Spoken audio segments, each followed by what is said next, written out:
Let's head right to the voicemail of Truth and Reason. I kind of find it hilarious that people think we are far away from Super Bowl contention, which I strongly disagree with. Our defense is a Super Bowl caliber defense. The offensive side of the ball has to step up, including special teams. I feel like this is where Monken comes in. Monken could come in, fix this offense like New England did, and then get cheaper pieces. I was thinking drafting Mekhi Lemon and then a mid-fourth round pick. C.J. Daniels is Puka Nacua alike. So I would say those are the two developmental options, and I think that they should be really considered. As always, appreciate all the voicemails. Let's welcome in Scott Petrick, Browns beat reporter for the Chronicle Telegram, as well as BrownZone.com. Scott, how far away? I don't know. Here's the thing. The three things they need: a quarterback, a playmaking wide receiver, and a tackle. Well, they probably need a couple of tackles. Those are three areas Andrew Berry hasn't drafted well. And I defend Andrew Berry as a GM, but those are three things that he just hasn't drafted well.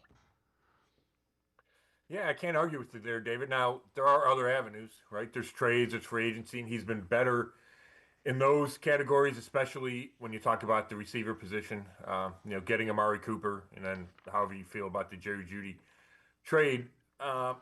Yeah, it's an interesting question. Close, not close. If you get the quarterback, then you're close. And I think we see that time and again.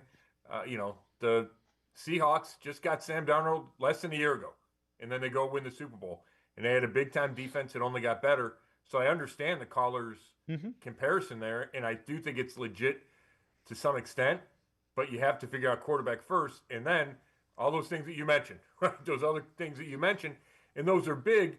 But they do have avenues to do it. They just have to be correct and not miss on those picks or miss on those trades or free agent signings. And, when you watch Sam Darnold yesterday, he just didn't make the crucial mistake. I mean, the game was still within reach until the strip sack on May and then the turn. You make that critical mistake at quarterback or on offense, and it just, against a good team, you're going to pay every time. Yeah, you are. It's interesting because, I know it's a Super Bowl, but it's still only one game. So you can only use it for so much.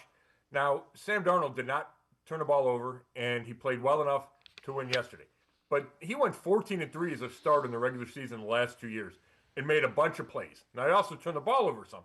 So you just have to have that right combination of ability, and he's a former top 5 pick, so he always had big-time ability. And then it's playing well in key moments. And he played great in the NFC Championship game to get them to the Super Bowl. Then he let the defense win the game yesterday. So, there's not just some magic formula. But if you're going to build around your defense, and the Browns have that defense, then part of that is getting a quarterback that doesn't turn it over a ton and trying to win games, lower scoring games. And, they got Todd Monken to fix the offense. The caller's 100% right there. So if you do fix the offense by whatever means necessary, or however that comes about, and you pair it with a top 5 defense, then it doesn't feel like the Browns are that far away.